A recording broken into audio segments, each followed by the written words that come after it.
That must be my crew over there. Okay. The year was 2005, and we were headed to the Kentucky Derby. For any of you that have been to the Kentucky Derby, you know that women get dressed. They legit get dressed, right? They're thinking about their outfit for the entire year ahead of time. And my friend Colleen, she and I do the exact same thing. We plan our dresses, our hats, our shoes, our jewelry. What's our look going to be? We take the whole year, really, the whole year, to discuss and put it together. One thing that Colleen and I do is pay attention to the weeks or months ahead of the Derby, to all of the celebrity action, to see which celebrities are rumored to be there that year or the year we're going to be there. And this year, the notable celebs were Usher, that's good, right? Tara Reid, not so great. Tori Spelling, yeah. Jamie Lynn Sigler, she played Meadow Soprano on The Sopranos. And thanks to Colleen, we also had some really awesome seats. Someone who knew Colleen got us seats near Millionaires Row, where all the top celebrities were going to be. So here's how the day started. We had a little pregame at the house, and we get to Churchill around 9 in the morning. We walk through the paddock, we find our seats, and we hit the bar and order a mint julep. We get mint juleps because they're Kentucky Derby tradition, not because they taste good. Ugh. After our traditional mint julep, we go straight to Lily's, and a lily is another lovely Derby drink which helps wash down all that bourbon. The actual Kentucky Derby race is like the 10th race of the day, somewhere around 4, so that gives us plenty of time and all day to enjoy our lovely lilies. There is another sport that goes on the first day in May at Churchill Downs. The sport of lady watching. We love to admire other women's style, their hats, their dresses, their shoes, kind of what their look is, and kind of what they're going for. I am 90% consumed with lady watching and like 10% consumed with the horses. So, lady watching is a sport. 2, I'm a professional. And 3, I am the GOAT, me. We're standing there chatting with our husbands and friends near the betting windows, and I position myself so I can keep one eye in our circle of friends chatting, and then one eye on the escalator that's coming down from Millionaires Row, which is where all the celebs would be. And that is great because I'm there to do some legit lady/celeb watching because it's my job and because I'm the greatest of all time. So, someone who knew someone brings Steve Young over, NFL Hall of Fame quarterback. Steve Young is 6'2", big, great head of hair. So you guys know I prefer them bald, like my hubby over there. Raise your hand, Shay. There he is. Woo!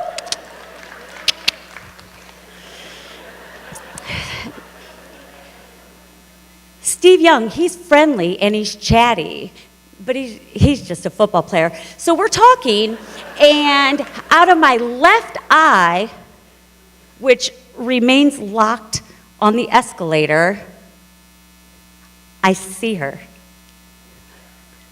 I see Tori Spelling. Woo! The moment I have been waiting for has arrived, and it's go time. So clearly, I have no choice but to bull rush Steve Young out of my way, like I am a 320-pound, defensive lineman with zero body fat, and I am pushing him out of the way, and I'm yelling, Tori! Tori Spelling! Tori! She's not turning around. But we're not that far away. She can hear me. There's no doubt she can hear me. I'm the only person, run hustling, yelling, Tori Spelling, Tori Spelling. She's not turning around, and she is laser focused, moving through the crowd, and I'm hustling to get to her. Hustling, not running. Let's be real. I was in heels, and my boobs were taped into my dress. So, wouldn't have been good. But, by the way, that is still my husband's favorite dress. I'm winking at you. If I ran, that's what this story would be about. The story would be about the day my boobies were flying all over the place, not about the day that we were going to become best friends with Tori Spelling. So I'm still yelling, Tori, Tori Spelling, Tori. From a distance, I hear my wingman, Colleen, I hear her coming up strong from this side of me, and we're converging. She starts yelling, Donna Martin! Donna Martin! Donna! Donna! She still refused to look at us. So she just keeps walking, and we realize she's not going to give us the time of day. And so we're standing there, kind of confused. Are you serious? She didn't even turn her head. That's kind of what Colleen and I were thinking. We're thinking, it's not like she's the biggest celebrity at this moment, right? Not so much. This was post 90210, pre-comeback, pre-reality series. So I'm guessing she was probably at that time like a G-list celebrity, right? No, maybe H. I'm sticking with H. She was an H-list celebrity. That's what she was. So we were just confused, and obviously she doesn't know how amazing Colleen and I are. We're smart, we're savvy, we're independent, we're strong, we know how to live our best life, we bring the party. We could have been so good for Tori Spelling. We could have been there for her. We could have been friends, and she was our celebrity, and we were totally prepared to guide her through life.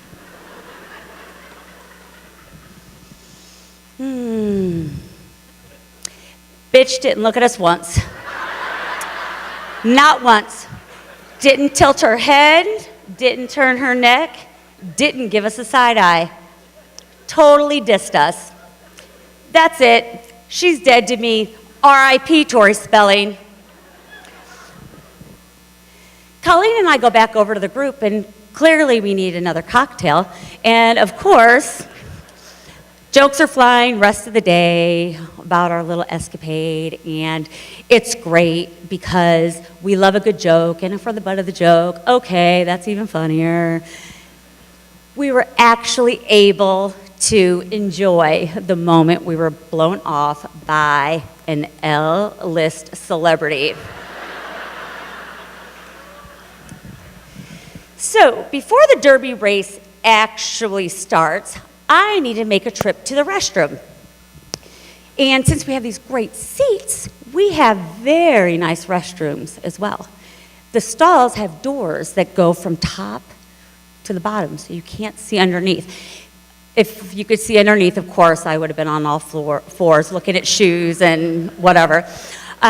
So I'm standing in line at this point, and we've been drinking all day.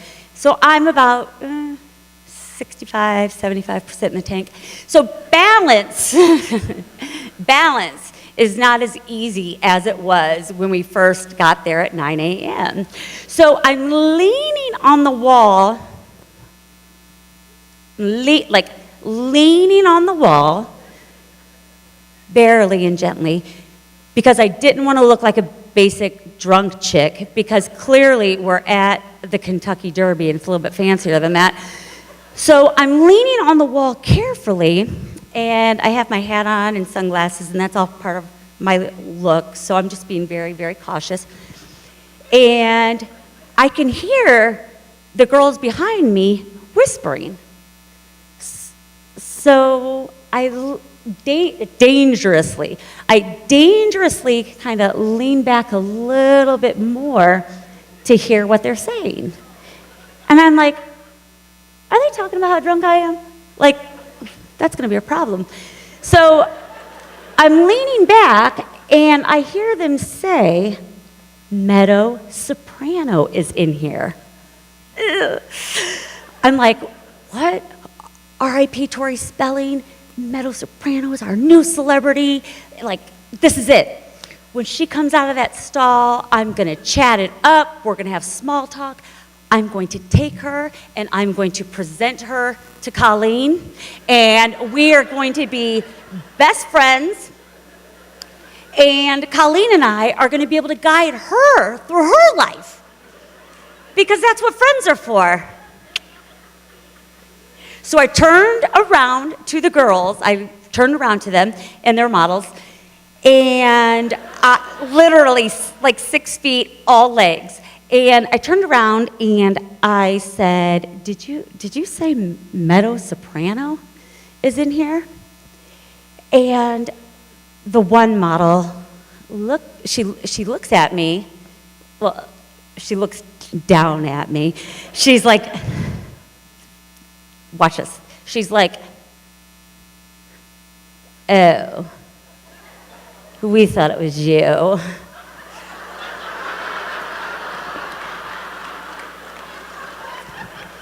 Yep. So they thought that I was Meadow Soprano. So right there, I nearly peed my dress. Right there, didn't have to go in the stall. Almost peed my dress. One, someone thought I was Meadow Soprano. And two, when I turned around, I ruined their celebrity moment, and it made me feel so much better.